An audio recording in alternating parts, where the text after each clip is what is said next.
Hi అండి, అందరికీ నమస్కారం. అందరూ ఎలా ఉన్నారు? మన పురాణాల్లోని కథలు, పాత్రలు మనకి జీవిత మార్గదర్శకత్వంగా మారుతాయి. ఆ పాత్రల్లో మంచితనం, చెడు, ధర్మం, అధర్మం ఇలా మనం ఎన్నో విషయాలను నేర్చుకుంటున్నాం. ఇవన్నీ మనకి అద్భుతమైన ఆదర్శాలను చూపిస్తాయి. ఈ రోజు మనం చెప్పుకోబోయేది శ్రీకృష్ణ పరమాత్మ యొక్క కుమారుడైన ప్రద్యుమ్నుడు గురించి. ప్రద్యుమ్నుడు శ్రీకృష్ణుడు కుమారుడిగా పుట్టినప్పటి నుండి ఎన్నో అద్భుతాలు జరిగాయి. అవన్నీ ఇప్పుడు మనం ఈ వీడియోలో తెలుసుకుందాం. వీడియో స్కిప్ చేయకుండా చివరి వరకు చూడండి. శ్రీకృష్ణ పరమాత్మ అంటే శ్రీ మహావిష్ణువు యొక్క పరిపూర్ణ అవతారం కదా. చిన్నప్పటి నుంచే అంటే పుడుతూనే ఎన్నో లీలలు, అద్భుతమైన మాయలు అటువంటి శ్రీకృష్ణ పరమాత్మ యొక్క కుమారుని పుట్టిన వెంటనే ఒక రాక్షసుడు తీసుకుని వెళ్ళిపోయాడు. అలాగే చంపేయాలని సముద్రంలో విసిరేశాడు. మరి ఇదంతా తెలిసిన శ్రీకృష్ణ పరమాత్మ ఏం చేయలేదు. ఎందుకు? శ్రీకృష్ణుడి యొక్క కుమారుడికి కూడా అంత కష్టం వచ్చినప్పుడు కృష్ణుడు తన కుమారుడినే రక్షించుకోలేకపోయాడా అనే సందేహం మనకి కలుగుతుంది. కాబట్టి ప్రద్యుమ్న చరిత్ర గురించి మనం ఇప్పుడు తెలుసుకుందాం. పూర్వం శంబాసుడు అనే రాక్షసుడు ఉండేవాడు. ఆ రాక్షసునికి ఒక శాపం. అంటే మనం వింటూ ఉంటాం కదా, కొంతమంది రాక్షసులు ఇలాగే చనిపోవాలన్నది భగవంతుని యొక్క నిర్ణయం. కాబట్టి ఈ శంబాసుడు ఎలా చనిపోతాడంటే శ్రీకృష్ణుడికి రుక్మిణికి కలిగిన సంతానం వల్ల చనిపోతాడన్నది ఆయనకున్న శాపం. అయితే శ్రీకృష్ణ పరమాత్మ ఎప్పుడైతే రుక్మిణీదేవిని వివాహం చేసుకుని అంతఃపురానికి అంటే తన రాజ్యానికి తీసుకుని వస్తారో అప్పటి నుంచి ఎదురు చూస్తున్నాడట. అలా ఎదురు చూడటానికి కారణం ఏమిటంటే, ఏ రకంగా అయితే కంసుడు అష్టమ సంతానం కోసం ఎదురు చూసి ఆ సంతానాన్ని చంపేస్తే నాకు మృత్యువు ఉండదు అని అనుకుంటాడో, అలాగే ఈ రాక్షసుడు కూడా ఆ సంతానాన్ని చంపేస్తే నాకు మృత్యువు ఉండదని అనుకుంటాడు. అయితే ఈ రాక్షసుడు ఏం చేశాడు? అలా పిల్లాడు పుట్టిన వెంటనే అసలు ఇక ఒక్క రోజు కూడా రుక్మిణి పక్కన ఉన్నాడా లేదా అన్న విషయం తెలియదు. కాపు కాసి మాయా రూపంతో మొత్తానికి ఆ చిన్న పిల్లవాడిని గబగబా అక్కడి నుంచి తీసుకుని వెళ్ళిపోయాడు. ఇక్కడ మనకు ఒకటి అనిపిస్తుంది, అలా తీసుకుని వెళ్ళినప్పుడు శ్రీకృష్ణుడికి తెలియదా? ఆయనకి అన్నీ తెలుసు కదా. తెలుసు, కానీ ఎప్పుడు ఏది ఎలా జరగాలో, ఏ కథని ఎలా నడిపించాలో శ్రీకృష్ణ పరమాత్మకి బాగా తెలుసు. కాబట్టి నా కొడుకు, నా తమ్ముడు, నా అన్నయ్య, నా భార్య అన్నది కాదు, ధర్మస్థాపన అనేదే శ్రీకృష్ణ పరమాత్మ యొక్క ముఖ్య ఉద్దేశం. మొత్తానికి పిల్లాడిని తీసుకెళ్లిన రాక్షసుడు ఆ పిల్లాడిని ఏమాత్రం జాలి దయ లేకుండా సముద్రంలో విసిరేశాడట. అమ్మయ్య, చిన్న పిల్లాడు కదా, ఈత అన్నది కొట్టలేడు, ఎందుకంటే అప్పుడే పుట్టాడు, చచ్చిపోతాడులే అని చెప్పి ఆనందంగా మళ్ళీ తన రాజ్యానికి తాను వెళ్ళిపోయాడు. హాయిగా ఆనందంగా ఉన్నాడట. అయితే ఇలా జరుగుతుందా? ఇలా జరగకూడదు కదా. ఈ రాక్షసుని యొక్క చావు అన్నది ఈ పిల్లాడిపైన ఆధారపడి ఉంది. ఇప్పుడు ప్రకృతి ఒప్పుకుంటుందా? పరమాత్మ ఒప్పుకుంటాడా? లేదు. కాబట్టి ఈ పిల్లాడిని ఆ సముద్రంలో ఉన్న ఒక పెద్ద చేప మింగేసిందట. ఆ చేప యొక్క పొట్టలో ఈ పిల్లాడు చాలా హాయిగా బ్రతికే ఉన్నాడు. ఆ తర్వాత ఒక జలారివాడు పెద్ద పెద్ద చేపలను కూడా పట్టుకుంటూ ఉంటారుగా. అలా పట్టుకున్న తర్వాత పెద్ద చేప దాన్ని కోయడం మొదలు పెట్టారు. అంటే అంత పెద్ద దాన్ని తీసుకుని వెళ్ళలేరుగా. అప్పుడు దాన్ని కోసారు. అలా కోసిన వెంటనే లోపల ఒక పిల్లాడు దొరికాడు. అయితే అప్పట్లో నియమం ఏమిటంటే, రాజ్యంలో ఏదైనా దొరికితే లంక బిందెలు కావచ్చు, లేకపోతే ఒక వింత వస్తువు కావచ్చు, ముందు వెళ్ళి రాజుగారికి చెప్పాలన్నమాట. ఆ రకంగా రాజుగారి దగ్గరికి వెళ్ళి, అంటే అక్కడ ఈ శంబాసుడిదే రాజ్యం అనమాట. బట్టి రాజుగారి దగ్గరికి వెళ్ళి చేప కడుపులో ఈ పిల్లాడు కనిపించాడు. ఇప్పుడు మేమేం చెయ్యాలి అనేసి రాజుగారిని అడిగాడు. అయితే ఇక్కడ శంబాసుడే రాజు కదా, ఈ పిల్లాడిని విసిరేశాను అనే విషయం రాజుగారికి గుర్తులేదు. అంటే చాలా రోజులు అవుతుంది, పైగా చనిపోయాడు అని అప్పుడే అనుకుంటాడు. ఈ చేప కడుపులో ఇలా పిల్లాడు ఉన్నాడన్న అంత ఆలోచన లేదు. మాయ అన్నది కమ్మింది కాబట్టి అసలు ఏమాత్రం ఆలోచించలేదు. ఇదేదో ఇలా జరిగిందనేట్టుగా, సరే ఇప్పుడు ఈ పిల్లాడిని ఎవరు పెంచుకుంటారు, మన రాజ్యంలోనే పెరుగుతారు, వదిలేయండి అని చెప్పారనమాట. అలా తన రాజ్యంలోనే తన చావుకు కారణమైన పిల్లవాడు పెరుగుతున్నాడనమాట. సరే, ఈ కథని ఒక క్షణం మనం ఆపుకోవాలి. కారణం ఏమిటంటే, ఇంకొక కథ కూడా చెప్పుకుని అప్పుడు ఆ కథని ఈ కథకి ముడివేయాలి. ఇలా ఎందుకు రెండు కథలు ఒక దాంట్లో మనం చెప్పుకుంటున్నామంటే ముందు ముందు మనకే అర్థమవుతుంది. సరే, ఇక చిన్న పిల్లవాడు అంటే పసిపిల్లవాడిని చూడటానికి రాజ్యంలో ఉన్నంత మంది ఉంటారు కదా, సేవకులు, వాళ్ళు చూసుకుంటారు.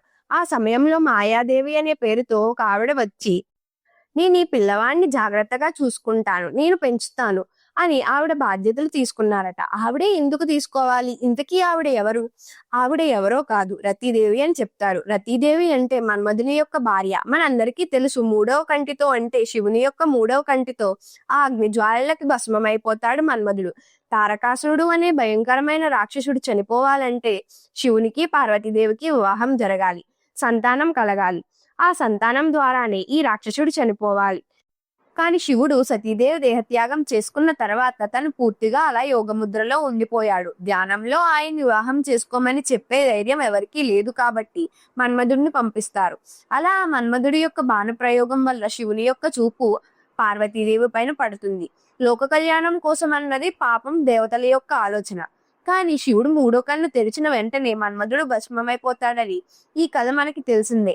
అటువంటి సమయంలో మన్మధుడి భార్య అయిన రతీదేవి తన పార్వతీదేవి పాదాలపైన పడి ఏడుస్తూ ఉంటుంది. తల్లి, లోక కళ్యాణం కోసమే నా భర్త ఈ పని చేశాడు. మరి నీ భర్త చూడు, ఏకంగా భస్మం చేశాడు. నా భర్తనే నాకు ఇవ్వు అని అడిగిందట. అప్పుడు పార్వతీదేవి, బూడిదైపోయిన భస్మమైపోయిన నీ భర్త నీకు కనిపిస్తాడు, నువ్వు మాట్లాడుకోవచ్చు, కానీ అతనికి శరీరం ఉండదు అని అంటుందట. అప్పుడు రతీదేవి, లేదు లేదు, నేను శరీరంతోనే నా భర్తని కావాలనుకుంటున్నాను, కాబట్టి నన్ను అనుగ్రహించండి, నేను ప్రాధాయపడుతున్నాను. అప్పుడు శివుడికి కొంచెం జాలి కలుగుతుంది. ఆయన అంటారు, సరే, రాబోయే కాలంలో శ్రీకృష్ణ పరమాత్మ రూపంలో శ్రీమన్నారాయణుడు వస్తాడు కదా, మరి అటువంటి సమయంలో శ్రీకృష్ణ పరమాత్మ యొక్క వివాహం అన్నది రుక్మిణీదేవితో జరిగినప్పుడు వారిద్దరికీ కలిగే సంతానం ఏదైతే ఉందో ఆ సంతాన రూపంలో మన్మధుడు జన్మిస్తాడు. కాబట్టి నీ భర్తను నువ్వు చూసుకోవచ్చు అని చెప్తారట. ఇప్పుడు ఇది ఈశ్వరుడు పార్వతి యొక్క అనుగ్రహం అనమాట. కాబట్టి కృష్ణ పరమాత్మ యొక్క సంతానము అయిన ప్రద్యుమ్నుడు ఆయన ఎవరో కాదు, మన్మధుడు అని చెప్తారు. సరే, ఇప్పుడు తన భర్త ఎక్కడ పుట్టాడు, ఎక్కడికి వెళ్ళిపోయాడు, ఇవన్నీ కూడా రతీదేవికి తెలుసు. ఎందుకంటే వీళ్ళందరూ పైలోకంలో దేవతల రూపంలో ఉంటారు కదా, మనుషులుగా వాళ్ళు తిరగరు కదా. కాబట్టి ఇప్పుడు ఆవిడ ఎదురు చూస్తుంది.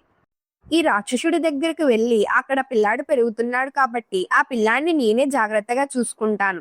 మాయాదేవి అనేట్టుగా అక్కడ వంటశాలలో చేరి నేనే వంట చేస్తాను, నేనే ఈ పిల్లాడిని జాగ్రత్తగా చూసుకుంటానని చెప్పి ఆవిడ అంటుందట. సరే, మరి చిన్నపిల్లల బాధ్యతలు ఎవరైనా స్వీకరిస్తారంటే ఆనందంగా ఇచ్చేస్తారు కదా, అదో పెద్ద పని. సరే, ఈ పిల్లాడిని నువ్వే చూసుకో అన్న వెంటనే ఇప్పుడు భర్తని కూడా చాలా అంటే చిన్న పిల్లవాడిని ఎంత కష్టపడి పెంచారో అలా పెంచుతుందట రతీదేవి.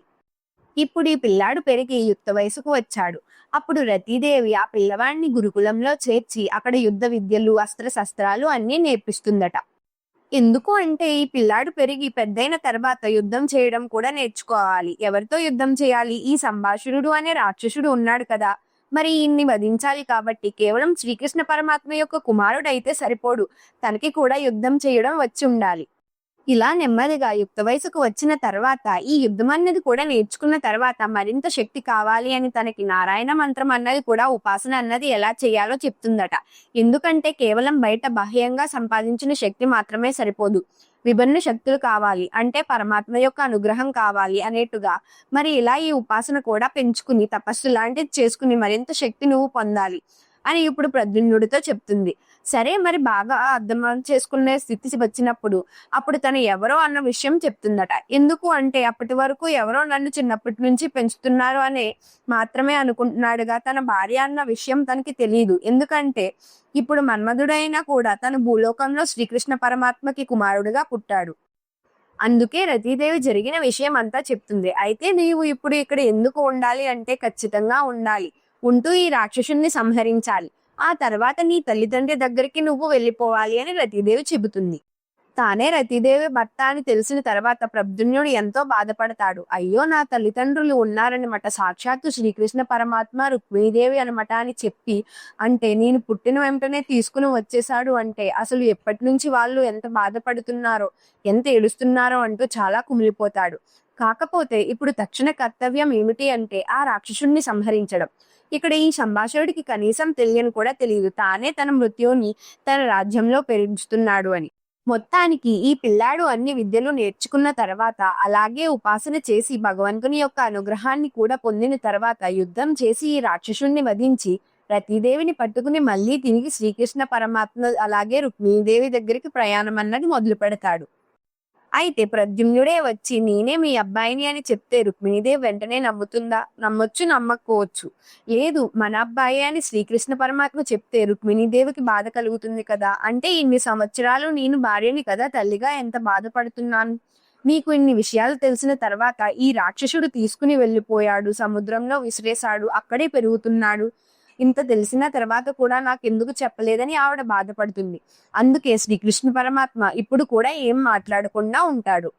అలా అయితే రుక్మిణీదేవికి ఇప్పుడు ఎవరు చెప్పాలి? అందుకే నారద మహర్షి ఎప్పుడు ఎక్కడ మాట్లాడాలో, ఎప్పుడెప్పుడు ఎక్కడ లోక కళ్యాణం కోసం చిత్ర విచిత్రాలు జరుగుతూ ఉండాలో అప్పుడు ఆయన వచ్చేస్తూ ఉంటారు. కాబట్టి వీళ్ళు వచ్చేలోపు నారద మహర్షి కూడా వచ్చేసారట. ఇలా ప్రద్యుమ్నుడు రతీదేవి వాళ్ళిద్దరూ వచ్చిన తర్వాత ప్రద్యుమ్నుడు రుక్మిణీదేవిని కలుసుకోవడానికి అంతఃపురానికి వచ్చి నేనేనమ్మా నీ కుమారుణ్ణి అని చెప్పి ఎంతో ఆనందంగా దగ్గరికి వచ్చినప్పుడు అంతగా నమ్మసక్యం కాదు కదా. ప్రద్యుమ్నుడు చూడటానికి శ్రీకృష్ణ పరమాత్మలాగే ఉండేవాడట. అలా తను రథం నుంచి వస్తూ ఉంటే అక్కడ ఊర్లో వాళ్ళందరూ చూసి ఇదేమిటి శ్రీకృష్ణ పరమాత్మ వెళ్తున్నాడా అని ఒకసారి చూసి కాదేమోనని అవునేమో అనేట్టుగా వాళ్ళందరూ కూడా మాట్లాడుకున్నారట. అంత చక్కగా అంత అందంగా తండ్రిలాగే ఉండేవాడట ప్రద్యుమ్నుడు. ఇప్పుడు రుక్మిణీదేవి చూసిన వెంటనే కూడా ఇదేమిటి నా భర్తలాగే ఉన్నాడు కదా, ఎంత చక్కగా ఉన్నాడు కదా, ఎంత అందంగా ఉన్నాడు కదా అని మురిసిపోతుంది. దగ్గరికి వచ్చి తల్లి నేనే నీ కుమారుణ్ణి అని చెప్పిన వెంటనే ఇక ఆవిడ ఆనందం అంతా ఇంతా కాదు. ఈ లోపు నారద మహర్షి వచ్చి జరిగిన విషయం అంతా చెప్తారు. అలాగే రతీదేవి మన్మధుడుకు ఈశ్వరుడు పార్వతి వాళ్ళకిచ్చిన వరం దీని గురించి కూడా చెప్పాలి కదా, లేకపోతే అమాంతంగా ఈవిడే మీ కోడలంటే ఆవిడెలా ఒప్పుకుంటారు?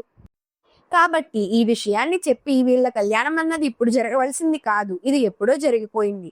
అంటే మన్మధుడు మీ అబ్బాయి రూపంలో వచ్చాడు కాబట్టి ఇప్పుడు రతీదేవియే మీ కోడలు అనేట్టుగా నారదుడు ఈ కథ ఆ కథ అన్ని వివరంతో చెప్తూ ఉంటే శ్రీకృష్ణుడు మాత్రం పక్కన నుంచుని నాకు ఏమీ తెలీదు, ఇప్పుడే తెలుసుకుంటున్నాను అనేట్టుగా తల ఊపుతూ ఉంటారట.